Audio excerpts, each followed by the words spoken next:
Har bir kompaniya o'zini nomer 1 deb ko'rsatishga intiladi. Bu tabiiy, chunki har kim eng yaxshisi bo'lishni, odamlar ishonchini qozonishni xohlaydi. Lekin umra sohasida eng muhimi raqamlar, baland shiorlar yoki o'zini maqtash emas. Eng muhimi, Yaratganning mehmonlariga qanday xizmat qilayotganingizdir. Zero ziyoratchi sizga pul emas, eng buyuk orzusi Baytulloh va Rasululloh sollallohu alayhi va sallam ziyoratini omonat qiladi. Ana shu omonatga sidq dildan xizmat qilish, halollik, mas'uliyat va mehr bilan yondashish haqiqiy muvaffaqiyat mezonidir.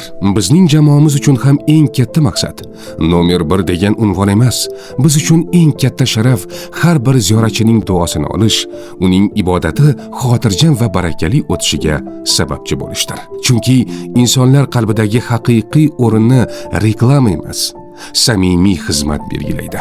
Agar bizning xizmatlarimiz, ishlash tartibimiz va ziyoratchilarimizga yaratilgan sharoitlar haqida batafsil ma'lumotga ega bo'lmoqchi bo'lsangiz, biz bilan bog'laning. Mamnuniyat bilan barcha savollaringizga javob beramiz va har bir xizmatimizni ochiq-oydin tanishtiramiz.